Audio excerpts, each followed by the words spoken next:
எல்லாருக்கும் வணக்கம். கருடனுடைய வெற்றிக்கு முதல்ல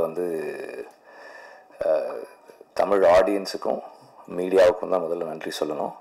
ஏன்னா இன்றைய காலகட்டத்தில் தியேட்டருக்கு ஆட்கள் வரமாட்டாங்க, தியேட்டருக்கு வரமாட்டாங்க. ஓடிடியை நம்பி தான் நம்ம பிஸ்னஸே இருக்குது. லாஸ்ட் ஃபியூ இயர்ஸாக நம்ம அப்படி தான் மாடலே பண்ணியிருக்கோம். ஓடிடி சேட்டலைட் இதில் இன்வெஸ்ட்மெண்ட் வரும். தியேட்டர்கள் ஒரு போனஸாக இருக்கிற ஒரு ஸ்டைல் இருந்தது. அண்டு அதை மாற்றின இந்த வருஷம் ரெண்டாவது படம் அதை மாற்றினது தமிழ்நாட்டில். டிஸ்ட்ரிபியூட்டர்ஸ் இருக்காங்க, அவங்க சொல்லுவாங்க ப்ரொடியூசர்ஸ் இன்வெஸ்ட்மெண்ட்டை தமிழ்நாடு தியேட்டருக்கல்ல இருந்து எடுத்துக்க முடியும், மீதி எல்லாத்தையும் போனஸாக வச்சுக்கலாம் அப்படின்னு சொல்கிறதுக்கான சில படங்கள்ல கருடன், இந்த வருஷம் கருடன் அப்படி ஒரு படம். அண்ட் ஐ திங்க் அந்த மாடல் தான் ரொம்ப டெமோக்ராட்டிக்கான மாடல்னு நினைக்கிறேன். இப்போ ஓடிடியோ சேட்டலைட்டோ மற்ற பிளாட்ஃபார்ம்ஸில் அவங்களுக்கு எந்த நேரத்துக்கு என்ன தேவையோ அதை அவங்க வாங்குவாங்க. அவங்களுக்கு தேவையில்லாதது அவங்க வேண்டாம்னு சொல்லுவாங்க. அவங்களுக்கு தேவையானதுக்கு நிறைய விலை கொடுத்து வாங்குவாங்க. அப்படி வாங்கும்போது நமக்கு சந்தோஷம் தான், நம்ம அதை வேண்டாம்னு சொல்ல போறது இல்லை. ஆனால் ஒரு ஃபில்ம் மேக்கரா, ஒரு ஒரு ஒரு ஒரு ப்ரொடியூசரா நமக்கு நேரடியாக திரையரங்குகள் மூலமாக மக்கள்கிட்ட படங்களை கொண்டு போகும்போது இருக்கிற சுதந்திரம் இருக்குல்ல, படைப்பு சுதந்திரம் ஓடிடிஸ்க்கு போகும்போது இல்லை. இப்போ நமக்கு இருக்கிற சூழல் நம் படங்களை நம் மக்களிடம் கொண்டு போய் சேர்த்து அதுக்கான என்ன இன்வெஸ்ட் பண்ணமோ அதை திரும்ப எடுக்கிறதுன்ற அந்த model the most age old and the most democratic model.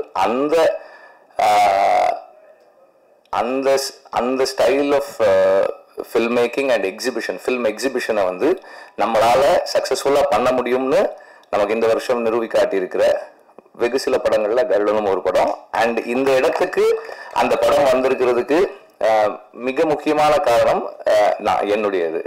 நான் நினைக்கிறது என்னன்னா, செந்திலுடைய கமிட்மெண்ட், டெடிகேஷன், அந்த ஒர்க்கு, அந்த படத்தை கொண்டு எப்படி சேர்க்கணும், இந்த கதையை எப்படி ஒர்க் பண்ணணும், தொடர்ந்து செந்தில்னு சொல்லும்போது அந்த டீம், அவங்க assistant directors and the whole team first.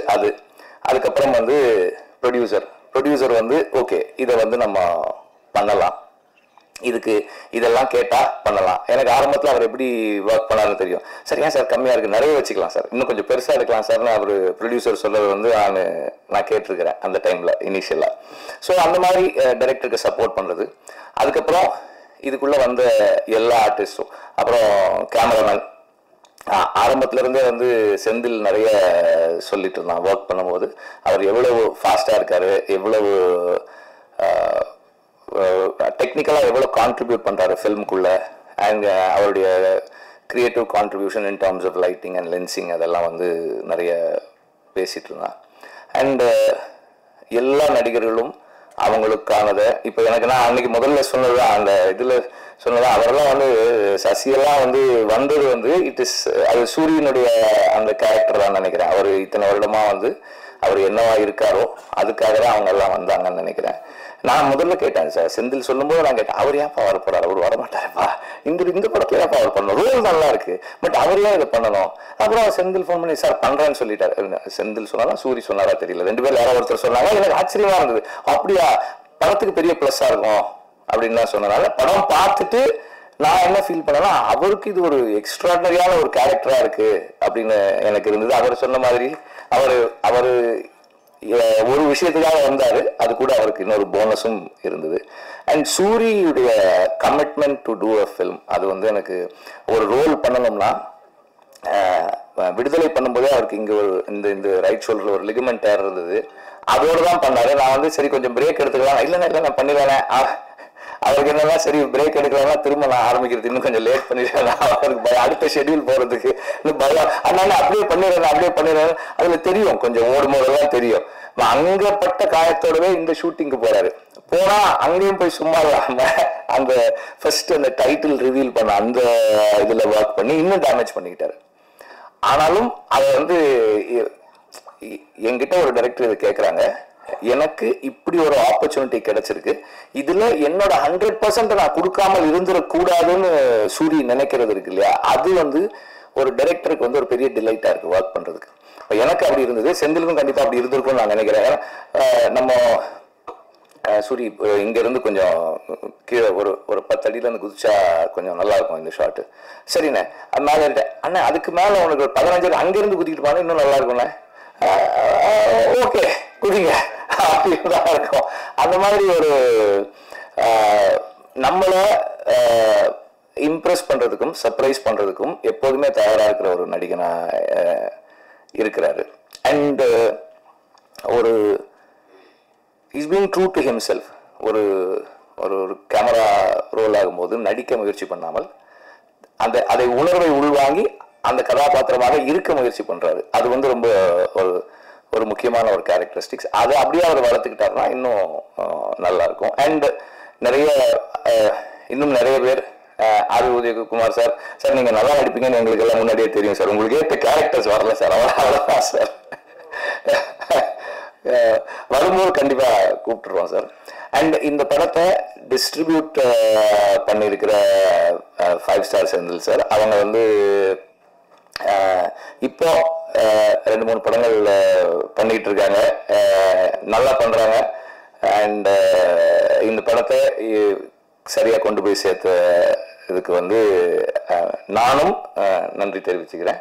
ரொம்ப எஃபிஷியண்டா டிஸ்ட்ரிபியூட்டர்ஸ் எல்லாருமே நல்லா பண்ணியிருந்தீங்க படத்தை. அண்ட் எல்லா படத்துக்கும் ரிலீஸ் நேரத்தில் ப்ராப்ளம்ஸ் வரும், எல்லா படத்துக்கும் ப்ராப்ளம்ஸ் வரும். இந்த படத்துக்கும் அந்த மாதிரி ப்ராப்ளம்ஸ் இருந்தது. அந்த ப்ராப்ளம் வர நேரத்தில் ப்ரொடியூசர் கூட இருக்கிறது ரொம்ப ரொம்ப முக்கியம். நான் எப்போதுமே அப்படின்னு நினைப்பேன். ஏன்னா ப்ரொடியூசர் வந்து பணம் போட்டுட்டு படம் பண்றாங்க, அந்த நேரத்தில் நம்மளால என்ன செய்ய முடியுமோ அந்த சப்போர்ட் அவங்களுக்கு கொடுக்கணும் ரிலீஸ் நேரத்தில் அப்படின்னு சொல்லி நான் எப்போதுமே நினைப்பேன். அந்த மாதிரி இந்த படத்துல ப்ரொடியூசர் கூட எல்லாருமே அவங்களால முடிஞ்ச அளவுக்கு சப்போர்ட் பண்ணி கூட நின்னாங்க. சூரி வந்து ப்ரொடியூசருக்கு இருந்தது ஒரு மிகப்பெரிய சப்போர்ட் அந்த நேரத்தில். அண்ட் இது வந்து இந்த படத்தின் மீது எல்லா விதத்திலையும் நம்பிக்கை வச்சு உழைச்சவங்களுடைய அந்த கதை மேல இருந்து அவங்களுக்கு அந்த படத்தின் மேல இருந்த நம்பிக்கை தான் எல்லாருமே அது கூட ஒன்னா நின்னது. அண்ட் அந்த நம்பிக்கையை சரியா ஃபுல்ஃபில் பண்ண அந்த டீமுக்கும் என்னுடைய பாராட்டுக்கள். முதல்ல சொன்ன மாதிரி இது வந்து சரியா கொண்டு போய் மக்கள்கிட்ட சேர்க்கறதுல, ஏன்னா இன்னைக்கு மீடியான்றது நிறைய மாறிடுச்சு. விகடன் மார்க்ல ஆரம்பிச்சு ஷார்ட்ஸ் அண்ட் ரீல்ஸ் வரைக்கும் ஒரு இதுதான், அப்படி ஒரு ஸ்க்ரால் பண்ணா வருது. யாரோ ஒருத்தர் சும்மா அந்த ஆடியன்ஸ் ரிவ்யூ அப்படி போடுறாங்க, படம் சூப்பர் தான் இல்லையா, ஐயோ நல்லாவே இல்லை. That is also influencing the viewer. அடுத்த ஷோக்கு போகலாமா நாளைக்கு போகலாமான்னு நினைக்கிறவங்கள இன்ஃப்ளூயன்ஸ் பண்ணுது.